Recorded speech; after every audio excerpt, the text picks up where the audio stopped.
right, so let's do something a little bit different. It's not going to be a technical talk today. It's a little bit more on the user experience side in real life. We're going to enter the story and look at creating fully immersive worlds. You're a wizard, Harry.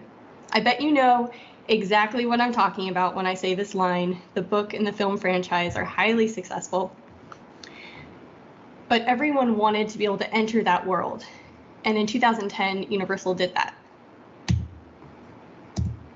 Through a little bit of magic, we can enter Diagon Alley. Now, Diagon Alley didn't come until a couple years later and started with the Hogsmeade land in Universal, but Diagon Alley is really the manifestation of everything from that first glimpse into the Wizarding World. Now, in Hogsmeade, the original, we have the castle, we have the village, and we have something that fulfills probably a big wish of our guests, and I bet you can guess what it is. Butterbeer! All right, maybe that wasn't what you were thinking is the biggest wish that might be fulfilled from Harry Potter, but it is a huge one. So food and beverage and merchandise items mentioned in the books and films are something that the guests are really looking for when they come into the park. So what's another wish that might be fulfilled by coming into the park? Flying. On Harry Potter and the Forbidden Journey, you board on a magical bench that allows you to fly around the grounds of Hogwarts. And another way that you might move around is through the Hogwarts Express, giving you a chance to travel between Hogsmeade and Diagon Alley. All right, those probably also aren't the main wish fulfillment that you're thinking. Definitely sending a letter from Owl Post and getting a custom cancellation stamp for the village or for the town that you're in. No, maybe it is opening a bank account at Gringotts and talking to a real goblin that you can purchase banknotes from and use to buy merchandise in the land. Okay, so the real wish fulfillment at its core for the Wizarding World of Harry Potter, as you've probably guessed, is being a wizard or a witch, however you choose to identify. To be clear, I identify as a wizard. You don the robes, you enter the space, you look at the Muggle world from the other side. You are now magical. And the key component to becoming magical, buying a wand. Now, every savvy witch and wizard knows to go to Ollivander's. There are other options, but Ollivander's is the best. And besides, it's where Harry was chosen by his wand. And you have the chance to be chosen by yours as well. By entering into a small show with a wand keeper, one guest in front of others is chosen to fit with their wand that they can then use in the land. Well, sort of. When it first opened in 2010, they bought the wand, they carried it around, and it was just a glorified prop. But then in 2014, when Diagon Alley opened, you were actually able to cast spells and fully become a wizard or a witch. Now let's look a little bit closer at that wand. It fits beautifully within the world. It has a custom map, but there was one thing that broke the story a little bit. When it first opened, the wands were not interactive, and then to create the magic and the ability to cast those spells, they had to become interactive, and guests needed to purchase a new wand. A little bit of friction there. But otherwise, there are no batteries, nothing else to it. That wand is going to work forever and in any iteration of Harry Potter that you visit. Pretty cool. Now, another consideration that had to be made for these wands to work that wasn't in the IP originally was how to tell you what spell to cast. Now on those maps, it gave you an idea, but let's be honest, nobody's going to carry the map out. Very few people carry that map out with them, and they need something to remind them at the location where they can cast a spell. These medallions were created just for this, to help guests understand the motion of the spell and the words, the incantation for the spell that they need to say. So a little bit out of story, but in service to the story. The other limitation though, you can only cast the spells in specific spots. And that's where we are currently in the world of Harry Potter. And it leaves the question of what else can we do to allow you to feel like a witch or a wizard anywhere at any time. So let's look at the story so far.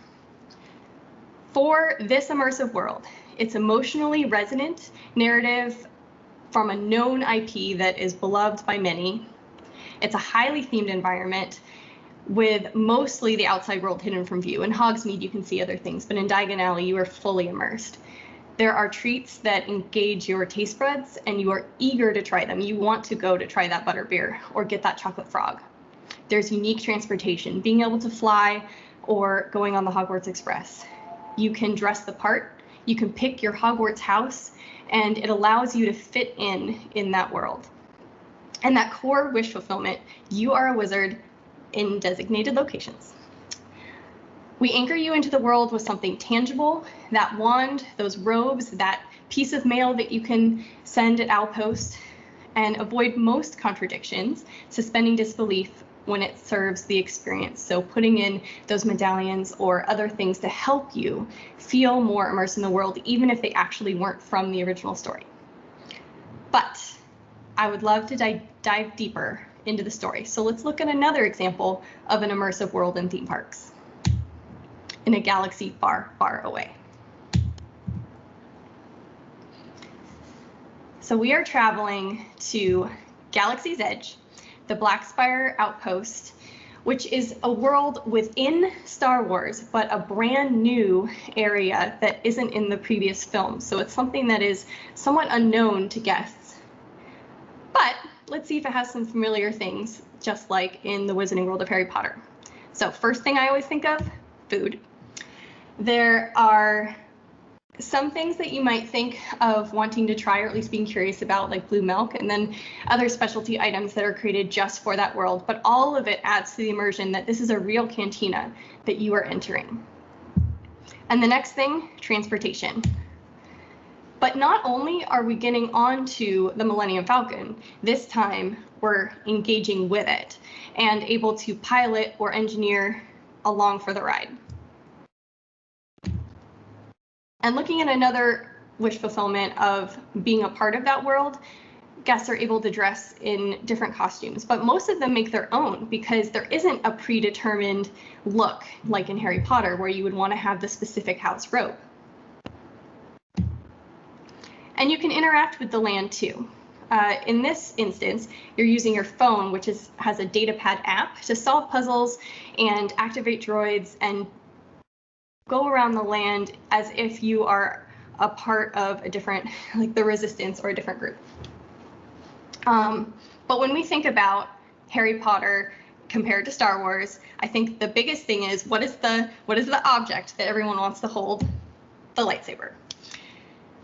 In Star Wars Galaxy's Edge, you can build your own lightsaber. So again, with a retail experience within the world of the story, that makes for a pretty cool photo prop, though you can't do too much else with it. And then there's actually a second merchandise opportunity in Galaxy's Edge, building your own droid. And this droid reacts to the land, which is pretty neat, except you can't let it loose on the ground for safety reasons, so you have to carry it around with you in a little backpack or in a box if you don't want to purchase that knapsack, which makes it a little hard to see its reaction. So definitely some improvement that could happen there for it to feel more immersive in the world. But let's go back to that data pad. This is one of the points where it breaks the immersion for me, is one of the activities that you do is scan crates, and they actually use a QR code, which feels very contemporary instead of like this long time ago in a galaxy far, far away. And really, when it comes down to it, sometimes the only immersion that you need is playing pretend. So maybe that's okay.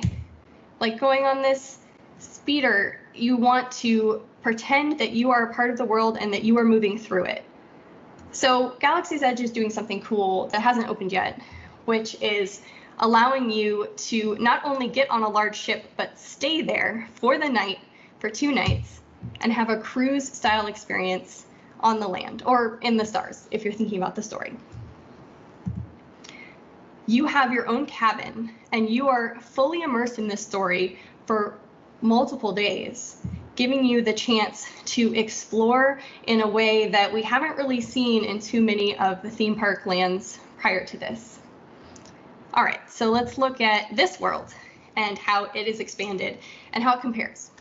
So again, we have an emotionally resonant narrative thread I put that in parentheses for the emotionally resonant because it's a new location. So for me, I love episodes 4 through 6, and I would love to be in one of those worlds. But there are lots of people who have grown up with different versions and the different, like even the prequels, that they might associate with Star Wars first. And so I think it was actually pretty smart to pick a new location, but it's a little bit more of a hurdle because it's not the place that we've all been pining to go.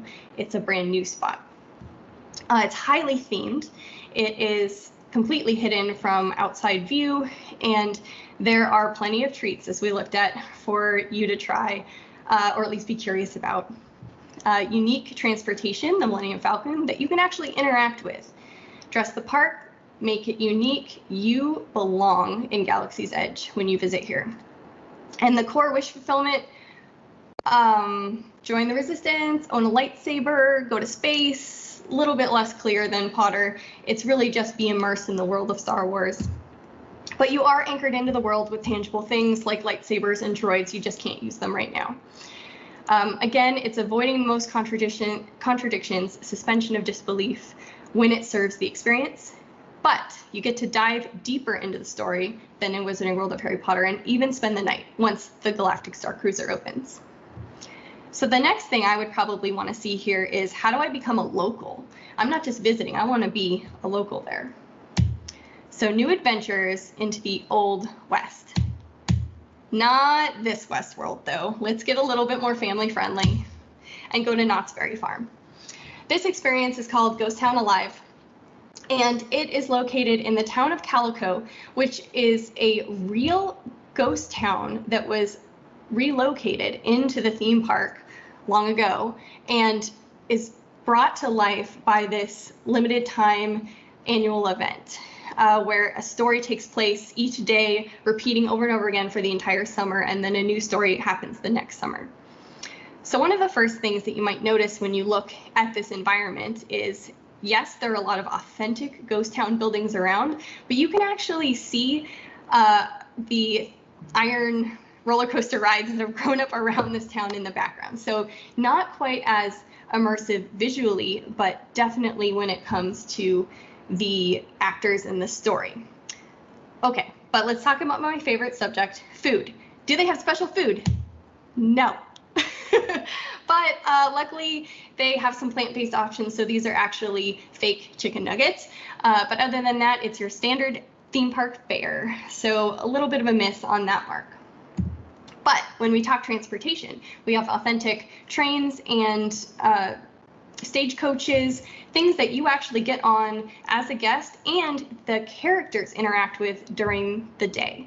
So during this day-long story, in the summer that I went, it was all about the Founders Day for Calico Town. And this person here who's getting off the train, he comes in the middle of the day to challenge, saying that he is the rightful owner of this town and not the previous owner, creating a conflict and bringing that transportation right into it. So it's not about it being a ride, it's about it being a real piece of transportation.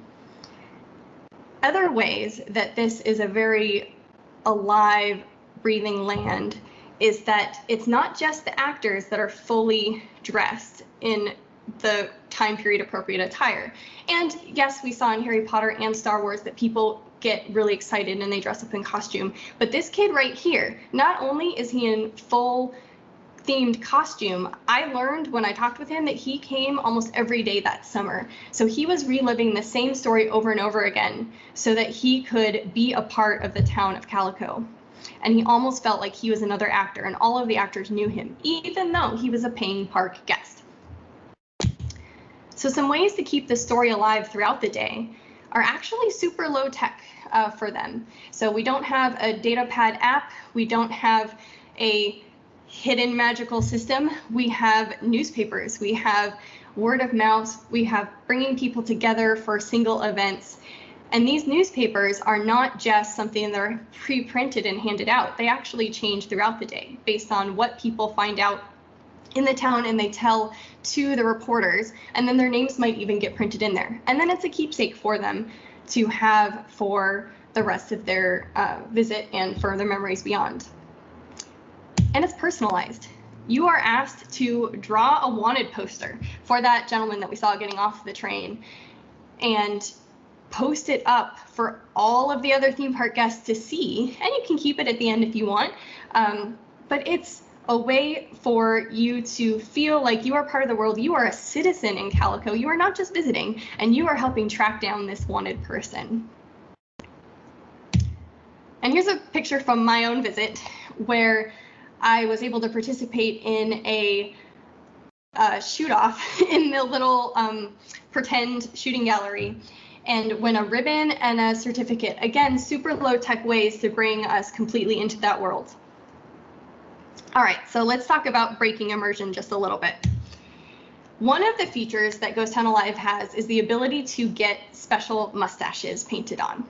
There are different kinds, and each one of them comes with a persona that you are choosing to align with, kind of like your Harry Potter house or choosing the Resistance.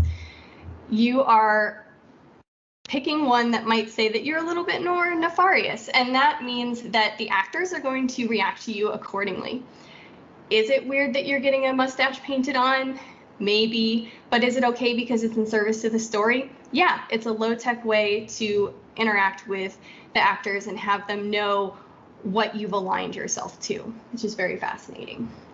So beyond all of this story, there's a few more things that they've added, like solving puzzles that give you a chance to unlock little parts of the story ahead of those beats happening when you're present in the park. And also just a way to kind of kill the downtime so that people can fluctuate in and out of the story and continue with the rest of their day.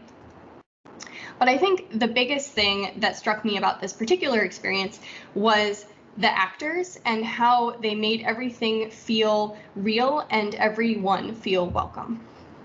So this was particularly aimed at children, but it was fun for all ages. And as you can see, this actress and this guest are sharing a very special moment, all because of this shared experience in a fantasy world. And at the end of the day, everyone celebrates. Whether you joined 5 minutes before the hoedown or you have been with the actors all day, you are a part of the town of Calico, and it is all about celebrating the fact that we figured out who the actual founder is, that the guy who arrived on the train isn't actually a bad guy, and everything is resolved and fun. So let's look at what that means. So the plot thickens.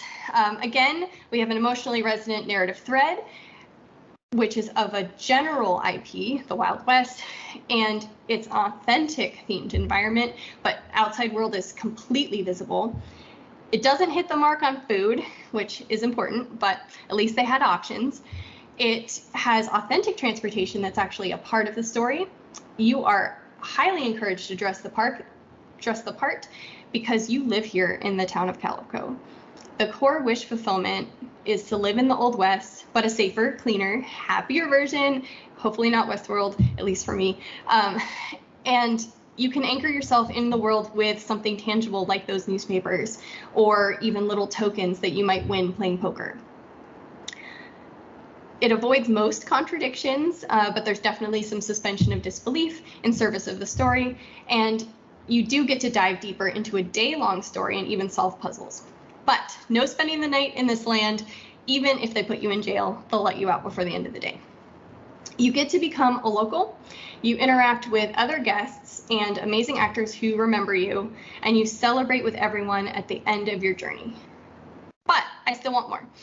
How can we be the center of everything? Greetings, World Walkers. Where we're going, we don't need rides. This is Evermore. It is a park, a experience park in Utah, and it is everything that a theme park immersive land is, but without the rides. It is all centered around essentially being in a live action role-playing game, questing and interacting with the characters and each other and being fully immersed into that world. You start in a tavern, so here's our food, and that's kind of your hub for everything. Or you can get your initial quest, but you can venture out and get quests from characters all over. There's a little bit of transportation. No rides, but they do have a train.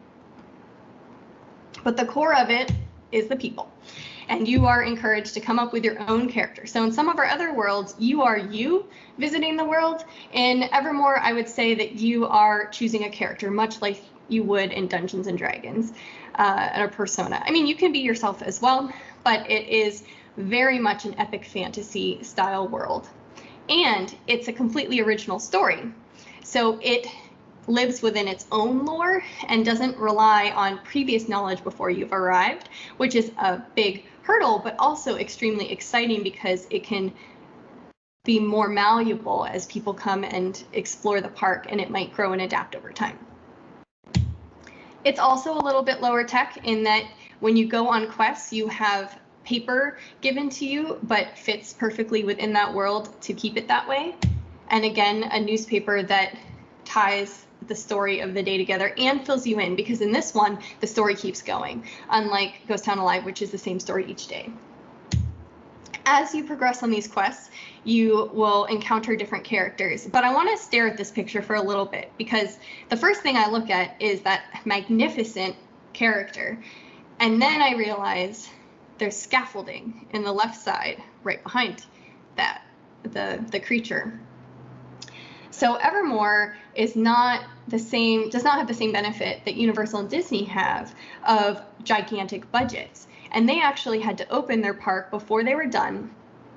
And you can see that pretty well illustrated here, but it doesn't really break the immersion as much as it sounds like it would. I have not gotten to go personally, but from the people I've talked to, you just focus on the parts that are highly engaging and kind of let that drift out. So again, suspension of disbelief. And this world is brought to life by a couple different things beyond the characters. It actually has an economy. You receive and spend gold. You can also trade and barter with other guests that are there, making it matter that everyone is together in this, and it's not just you with the non-playable character actors that are in the land. We are all in this together. And when you come back from a quest, you celebrate by either getting more quests, or there are some ceremonies like being knighted, and it keeps going as much as you want to dive deeper and deeper into that story. So the tables are turned on what a theme park can be. Let's look at this one again compared to the others. So we have our narrative thread, but it's a brand new IP, highly detailed environment dedicated to this original story and nothing else. We don't have to worry about rides. It has treats that engage the taste buds with food and the tavern as a hub. Transportation that is part of the story, but not traditional theme park rides. You get to dress the part and are highly encouraged to, because it is like a live action role-playing game, and you explore here.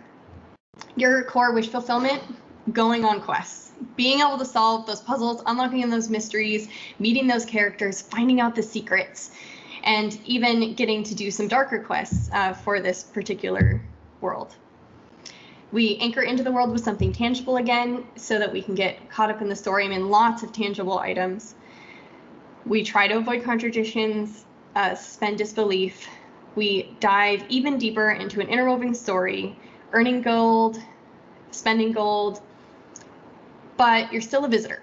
You can earn positions within that land, and you can go through different ceremonies, but you are a world walker, which means that you journeyed into this land from another place. But you do still interact with the other guests and actors. You're rewarded for successful completion of the quests, and you are the center of everything in Evermore. And the experience is varied based on the storylines that you can choose for your different play styles. So if you want a darker quest, or you want a more lighthearted quest, or you just want to hang out in the tavern, this world is open to you to do that, much like kind of an immersive theater situation. So my next thing, because I always want one more thing, is how do I level up? Here we go. Super Nintendo World, which actually opens in Japan tonight in the East Coast of the US, or Thursday morning for Japan time. Very, very excited. It had been soft open before, so we've seen a little bit of the guests, but it will be officially open very soon, so keep a lookout on the internet for all the great videos. But here's a little taste. Speaking of taste, here's the food, because we got to talk about that first. So Super Nintendo World has themed food that you didn't see in the video games, although there's definitely a lot of food based on mushrooms. You still want it though, because it's highly themed to the characters, which is interesting. And if we talk about transportation, we cannot skip over Mario Kart, which is a game in itself, and a whole talk that Danielle will give in the future. So we'll talk about that later. But it is its own level within Super Nintendo World, and I like to think about the land as another level within this video game. So at its core, if you walk through the land of Super Nintendo World, you can punch blocks, you can see everything that's going on, but if you want to actively participate in the story, then you have to do a little bit more. Well, what's the story? What's going on in the land? Bowser Jr., our family-friendly bad guy, the son of Bowser, has stolen the golden mushroom and hidden it away in his big bad lair. He locked the lair with 3 keys, or with a lock that requires 3 keys, and he took those keys and he hid them with all his baddie friends in the land, and you need to go defeat them to get those keys back. But just as a regular person who has jumped into the game and you don't have any special abilities yet, how are you going to do that? You have to power up, and you power up by purchasing a power-up band. And each one of these aligns with a hero character in the land, and you actually join their team.